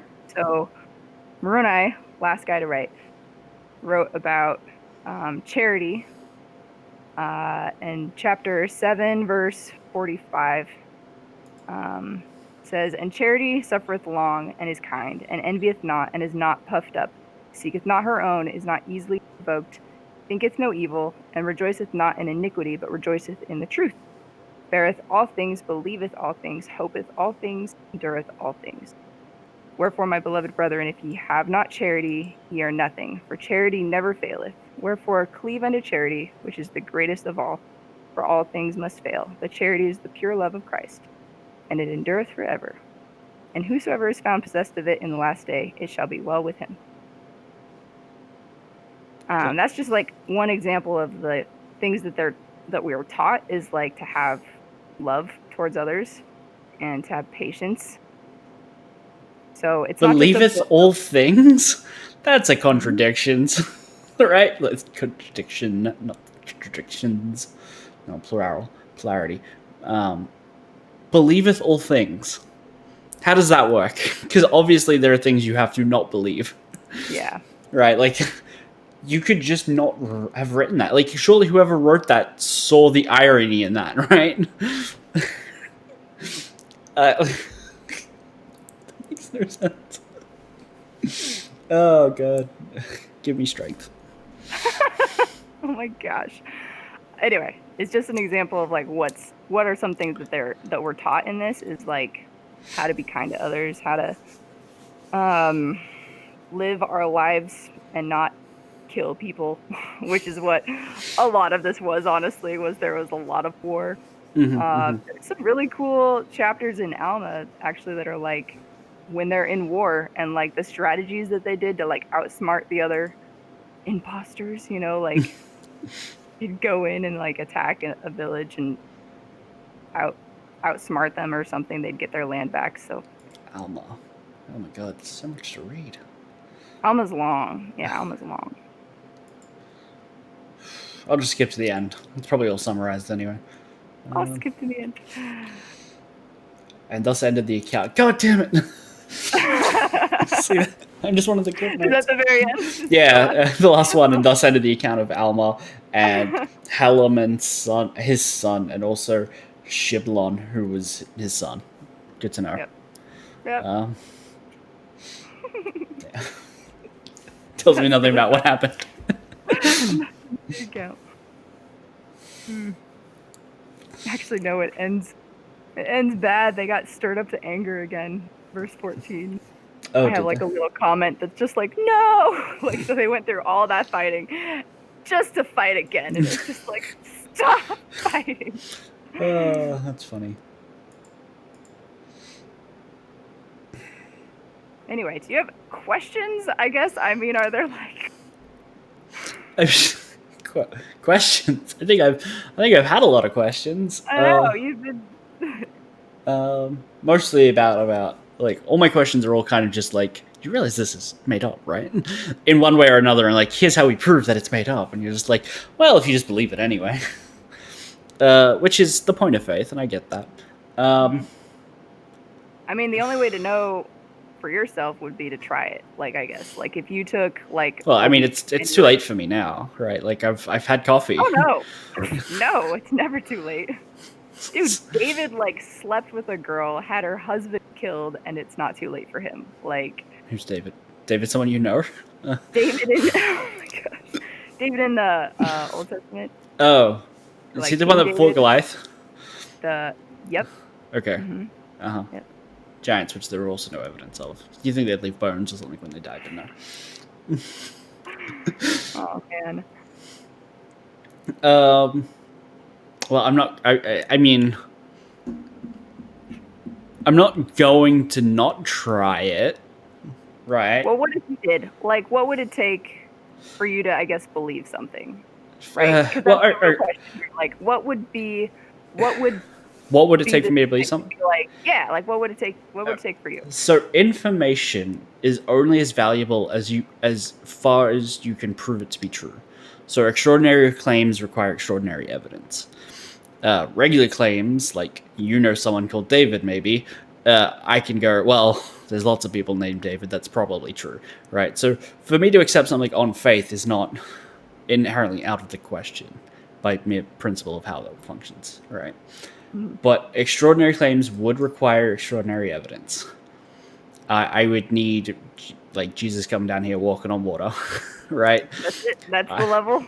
That's Right? the level. Like, it has to be, like, tippy top evidence, right? Like, he has to take my hand, we have to fall down the rabbit hole of showing me how the universe was created, right? Mhm. The problem is, for me to take a stranger's hand, I need to know them, right? And so I now need evidence to why this guy is who he says he is, and then I now need a reason to trust that evidence, and so on and so forth. That it just kind of doesn't work ever, I feel, sometimes. Because if someone came up to you on the street and said I was Jesus, right? Like, I've been reborn, I've commanded you to write a New Testament, right? The Book of Cyan, right? Simon, yes, I'll do it. What would it take for you to believe him that this is what's happening in life now? I would know it. I'd feel it in my heart. Like all the feelings that I've had in my life with proving this, like testing it. Proving it to yourself, yeah. So, like, the spirit would tell me, I guess. Okay. We haven't talked about the spirit as much, but he prompts you, warns you about things, like, might be like, hey, like, look up, like, oh, there's a car coming, or even sort of just like, hey, maybe you shouldn't accept this job offer, or like, this is the truth. This is the right thing. Like, what you're learning is correct. So, the spirit helps me with that. So, if somebody came down and they were like, it's Christ, I would have to feel that, and I'd be like, okay. Like, when Christ comes, it's going to be pretty obvious. He's not going to walk up to me on the street. It's going to be like, he's he's descending from the sky. From heaven. It's like, right. The golden halo gives it away. Like, I can. Oh man, Jesus fire. can never go to like a rave, right? He would just ruin it with all the like golden light he emits. Like, it's the rave. That's so unfortunate. Do you think he can control the light that he emanates? Like, if he wanted it to be fluoro-colored? Probably. Right. Probably, yeah. Probably. He just doesn't. You could probably make it so he's not as bright. Okay, so here's how you could know, Samacron, if you ever wanted to, like, let me try it, Jessica. Okay. What's the recipe? How do I make this happen? Alma 32, chapter 32, talks all about faith and how to have faith, how to find it, how to test it, how to, like, grow it, basically. So Alma 32, verse 28 says, now we will compare the word unto a seed. Now if ye give place that a seed may be planted in your heart, behold, if it be a true seed or a good seed, if ye do not cast it out by your unbelief, that ye will resist this the Spirit of the Lord, behold, it will begin to dwell within your breasts. And when you feel those swelling motions, you will begin to say within yourself, it must needs be that this is a good seed, or that the word is good. For it beginneth to enlarge my soul. Yea, it beginneth to enlighten my understanding. Yea, it beginneth to be delicious to me. Okay, well, I mean, that's interesting. The problem with analogies like this is it's essentially saying if you let the first step happen, the second step will happen, right? But the first step is still being represented by a physical thing. Now, I don't know if I'm just broken in some way. I've never felt anything in my chest like that, right? Like, there's never been a moment of, this doesn't feel right, right? Like anything I've ever put together has happened here, not here, right? Mm-hmm. It's so the idea that a feeling could just swell up from within me, and then I would know it to be true, and the birds would sing, and I would know it be good, is something that I don't think can happen, regardless of my intentional disposition to allow it to. Okay, so you like Star Wars, right? Sure, it's alright. Okay. Well, like, did you ever, like, as a kid, like, hope that the Force was something that you could have, so, like, you could do, and so course. you'd, like, try it. You're like, come on. Sure.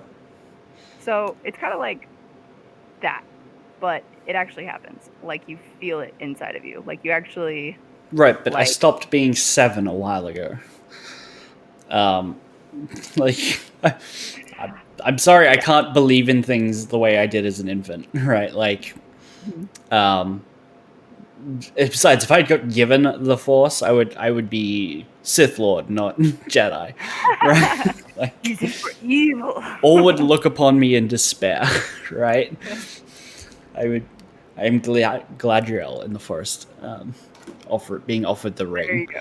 Right? Like, So the scriptures say it's this easy. They say it's this small of a thing. Even if it's just a desire to want to feel it. Like, if it's that small and you're actually genuine about it, like, you feel it. So if this was something that you could actually try to do, where you were like, let's prove it, and then now it's proven, you know. Right. Well, see, Either way, would you try it? well, the problem is that the proof comes from wanting the proof, right? I want proof to let me know that I want it, right? It's cart before the horse before the cart. I think it's right? like placebo kind of thing, where it's just like, I mean, I'm yeah, just I mean, I think things that that I I think that's how that happens. Like, that's the effect of how it does work when it does. Sure, but if I have to want it for it to work, but the way I think is I need to know that it works before I want it, right? Like, if someone said, I can give you, I have a lazy eye. I think I can never remember which one it is.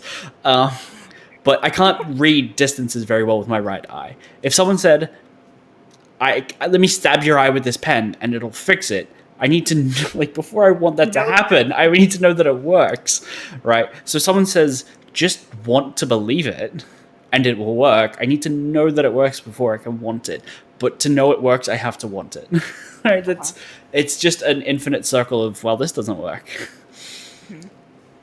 Are you, if you did get a feeling, would you be afraid of it, I guess?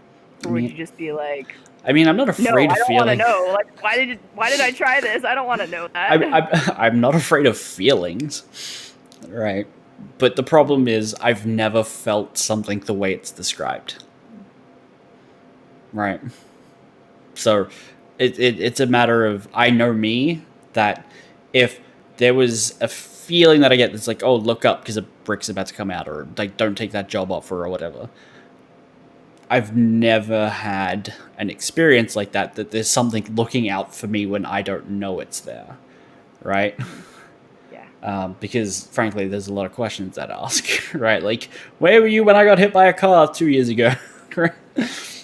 Yeah, no, I totally get. I see Like, exactly where you're coming from. You're like, it's never happened, so then why would I do it? Because it makes no sense that it would work, because obviously it would have already happened. Right. I mean, we're also overlooking the fact that when I was younger, I did want it to happen, right?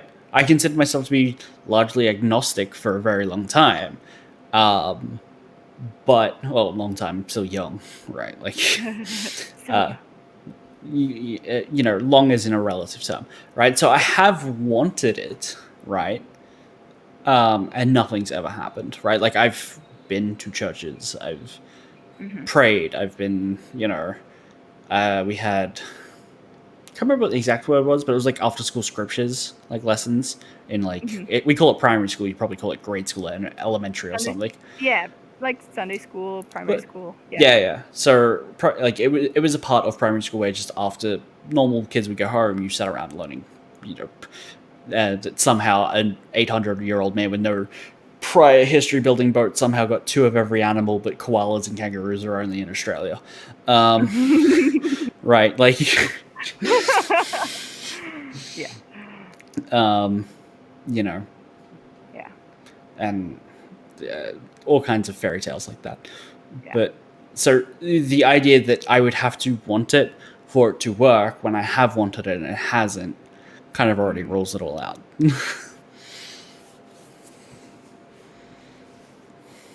So one and done. Oh yeah, one and done. One and done. Yeah. Oh. Hmm? Salmacron, I want to like give you the world. Like I Well, want to give you my Final Fantasy. Like, well, I mean that's kind of like where we both are. Where I want you to experience the world, right? And you want to make me not, right? But from your perspective, it's the same, right? Like you want to give me the world, and I'm like, you're intentionally dismissing it, right? Like you can go and get it right now. You can, you know, you could go and drink some coffee and then, you know, do whatever. Watch. I'm terrible about myself. Yeah, you could drink coffee. Throw my whole life choices away. Right. Like I'm not saying you like. I'm here to try and dissuade you from your practices, but we have essentially like you want to give me the world. I want you to just experience what we have. If God built this place but told you can't have it, I don't see the point of making it. Right? Yeah. Other than to obviously offer the temptation. But yeah. So here's a like again, not a missionary, but this is like the verse that the missionaries always give like at the end of like their meeting, and it's the end of Moroni in the Book of Mormon, and it's chapter 10, and it is verses 3 through 5. Okay. And this is like their last challenge because they're just like, obviously, like you're not gonna know just by me telling you. Like I could talk for 50 hours and you'd still be like the same person. You'd be like, I don't care. So this is like the challenge to try to like actually ask him because he's the only one that can truly convince you otherwise, right? So this is Moroni. So he says, behold, I would exhort you that when ye shall read these things, if it be wisdom and God, that ye should read them, that ye would remember how merciful the Lord hath been unto the children of men, from the creation of Adam even down until the time that ye shall receive these things, and ponder it in your hearts.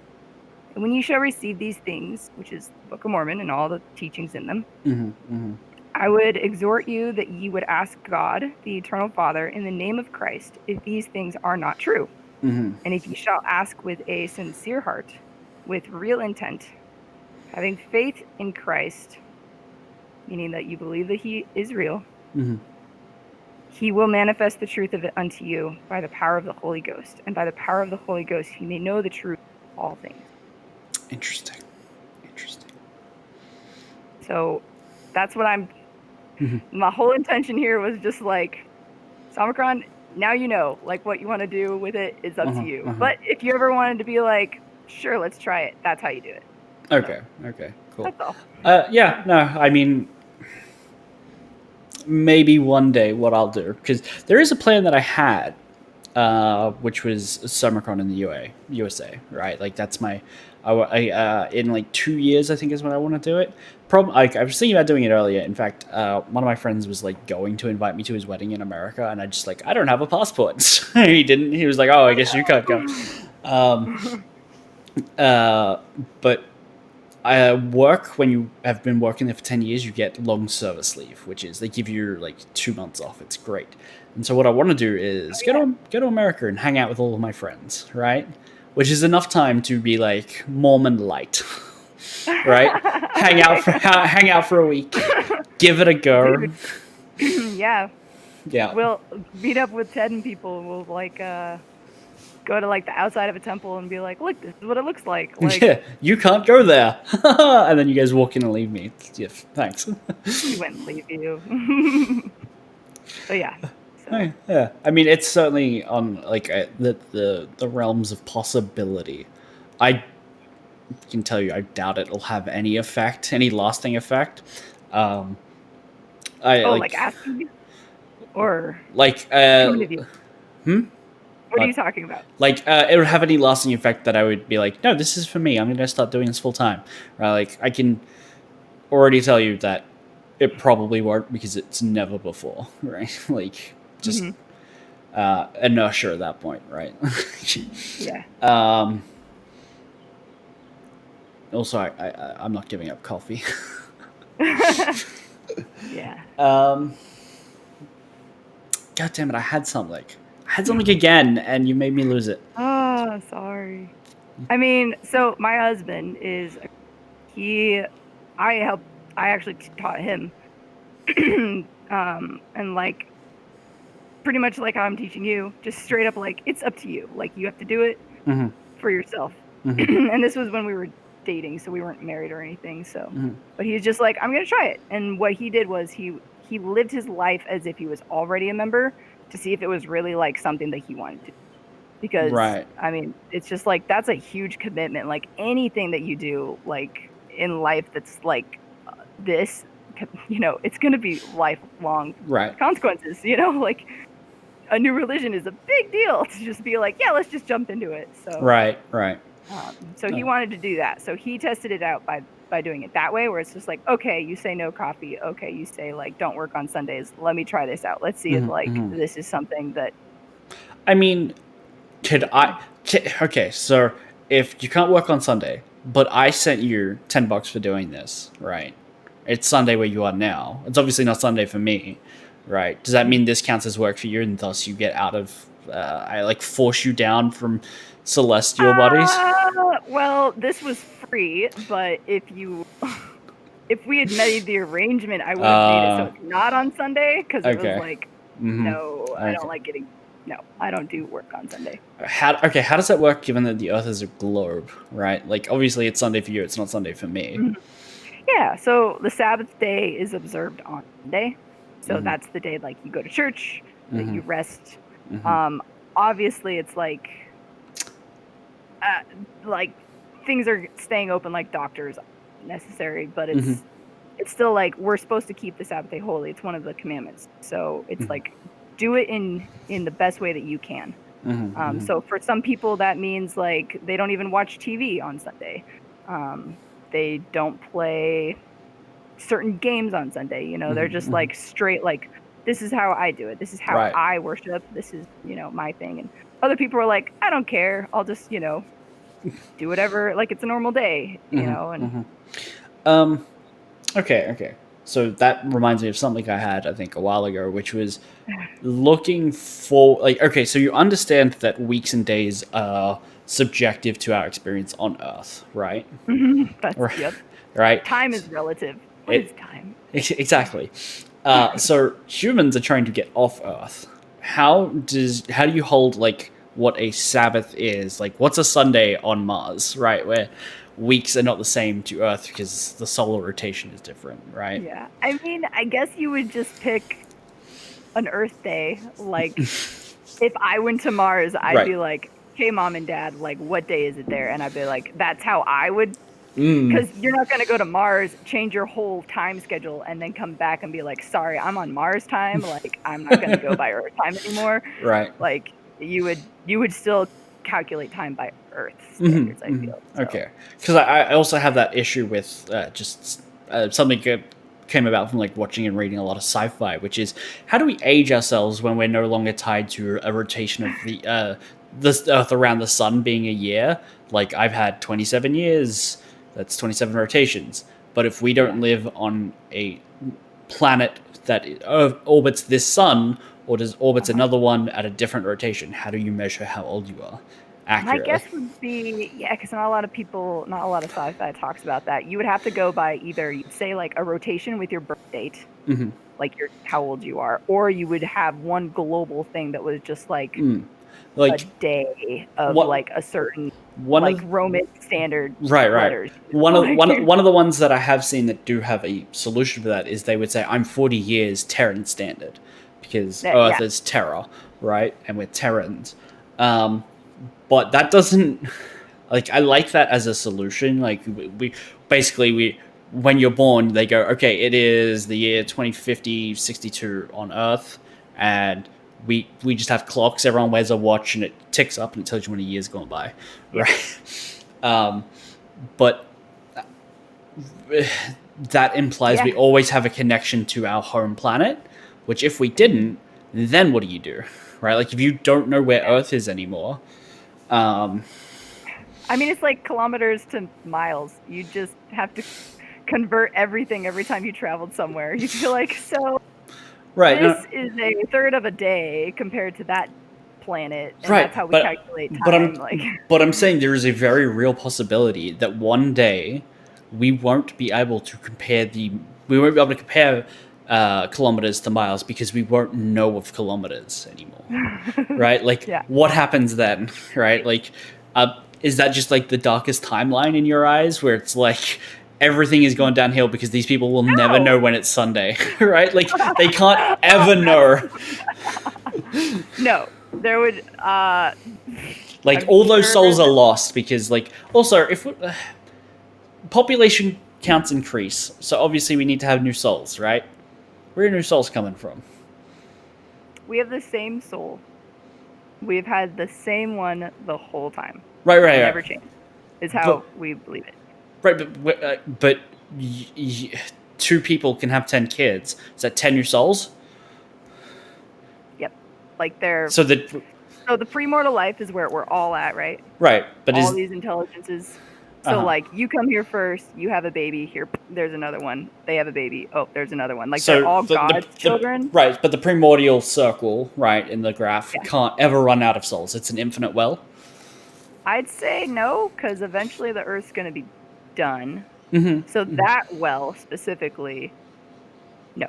It will have an end. Like God has a number. He knows how many people are there. He knows how many people. Okay, so you're just assuming. Okay. So sorry, I don't want to be like confrontational about it. But what you're saying is that we have a cup that is Earth and a watering jug that is the primordial existence, and the amount of liquid or souls is the exact amount to fill the cup. Yep. Okay. But then if we got to a different planet, right, there's a different cup. Yep. Why wouldn't it come from the same cup? That's not really like talked about. Well, I know. As much, other than there's like, obviously, like we can become gods one day, so we can gather intelligence, and we can have our own worlds. And before our God, there was another God who was his God. Like it's just, I mean, then your brain explodes because you're like, we don't have the knowledge on this. We don't know how it works other than like. Right. At that point, you are talking about sci-fi, right? Like, you might as well be, right? Like the specifics aren't nailed down, right? Yep. Yeah. Okay. Oh, all right. Well, I think we survived. I think we're still friends. Look at that. I think we can still play Among Us. Oh, 100%. Yeah. Okay, so you don't lie, but you play Among Us. Yeah, I've thought about that because it's a game that we all agree that someone is going to be lying in it, so we know that we're going to lie. So it's like when you play Werewolf or Mafia, if you guys have those games. Like, you know. Right, it's not lying, it's theater, right? Yeah. That's cool. Yeah, I've never heard it that way. Yeah. Right. I mean, yeah, like same thing with like plays and stuff. Right, because they have D&D, to. Yeah, you have to go and pretend to be someone else, right? Like that's lying. Yeah. There are some people that take it absolutely literally. They're like, I'm never gonna lie, so I'm not even gonna play games that lie. I've never met a person, but I'm sure there's people. Oh like, yeah, it's probably. They take it like all the way. It's just like. And if you lie, you try to repent and be like, sorry, guys, I lied. So, like, an imposter, like, I'm sorry, Samacron, I deceived you. What about lying to someone because you're throwing them a surprise birthday party, right? Like, oh. Usually, you know. Usually, I do it in a way that's like, it's not a lie. Like, If I need to, like, for my husband or something, I'll be like, this is something top secret and I can't tell you about it. And he'll be like, okay. So it's just like, yep, just don't ask. Like, he even told me today, he's like, don't look in the Amazon cart, like I'm ordering stuff. And I'm like, okay. So it's like his way of being like, I'm not lying to you, but there's stuff coming and I don't want you to know what it is, so I don't have to lie about it. So like, Right. Fair enough. Fair enough. I mean, I'm now just curious why he leaves things in the cart instead of just like being like, oh, that's what I want. Buy, send as gift. So it comes like without what it is well, it's written on 'cause the box. we still have to budget our gifts Oh, yeah. for each That, I other. mean, So that's fair. That's fair. yeah, we're doing that like Yeah. tomorrow, I think. So. Mm-hmm, mm-hmm. Yeah, we're supposed to be honest in all things, and it's hard, but you try, and you just like every little thing, you try to be as honest as you can. Obviously, we're people. Like, that's the other thing is like, God knew that we were gonna all mess up at some point, which is why He needed a savior that could be perfect and fix all of our problems. Basically, like justice had to be fulfilled. So, like, someone has to pay for what we do. Like, I lie, let's say, only once in my life, and then I'm just like, oh no, now I'm imperfect, I can never make it back. But like, I genuinely feel sorry about it. Christ steps in and says, I know you feel sorry about it. God punished me for it. You can go. And then he can go too, obviously, because he's the divine whipping boy, right? So royalty in who grew up there, like with sheltered sons and all that, a long time ago, would have whipping boys who were peasants that were brought in to basically live as like also sons. But whenever the royal son was like naughty or whatever, they like, because they would just be best friends together, they would just whip the whipping boy instead. And it's like, you get to watch your friend get whipped because you did something bad. So that's what it is. Okay. Yep. Because otherwise it wouldn't work. We'd just be damned and be like, all right, none of you can make it to happiness. You're just gonna be miserable for eternity because you're not perfect. Sorry. Okay. That's fascinating. I mean, it is interesting because, like, given what you know of me, I'm fairly stalwart in my atheistic beliefs. But I'll tell you right now, my favorite class in D&D is monk, right? Which is, pseudo religion at like worst, right? I also like clerics; they're pretty fun. I'm reading a book at the moment called The Faraway Paladin, which is basically fantasy, but it's about a guy who's basically super religious, and he's very like he says some of the stuff you said. It's like he needs to make sure that his powers, he recognizes them, aren't his, but are gifts from his god, and he needs to be wise with how he uses them. You just wouldn't expect how much I consume very similar content and media about beliefs I don't hold. Right? Yeah. Right, like, I don't know.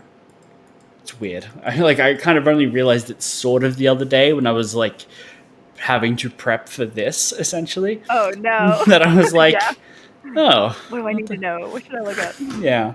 What books should I have read? Yeah. Well, you can tell Falcon Paladin that you I've done survived your bet. You did it. Only just. Did it. And you still have a friend. I still have a friend. Yeah. I mean, getting a little tired from all the book talk. I might need to go get a cup of coffee. Yeah. Oh. Yep. Yeah. And like, because I totally understand your perspective, and I understand people who haven't lived my life, just the same way that I don't understand, other people's lives.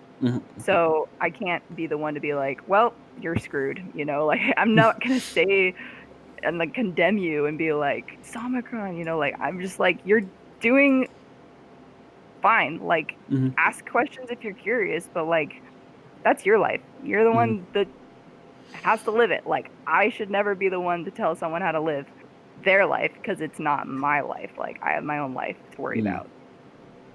It's true. Yep. Right. So, big supporter of choices here. So. Choice. Yeah, Enjoy everyone, your coffee. we're all pro-choice. There we go. I think that's what we take away from that. That's right. Thank God that doesn't have any other meanings. All right. Well, we did make it to 2 hours. So I think this is where we'll wrap it up. Sounds wonderful. Anyone who made it through watching that VOD, congratulations. That's 2 hours of stuff. I don't know how to describe it. Hope you were entertained, I guess. Yep. Feel free to follow Jess here on. You're on YouTube. Don't follow me. You play D&D. I see. I actually, if you want to follow me on YouTube, it is Jessica Woofenden, and I play Pathfinder, so it's fun. Yep. And if you found this, you probably already following me, so I won't bother to plug my stuff. Cool. All right. Bye.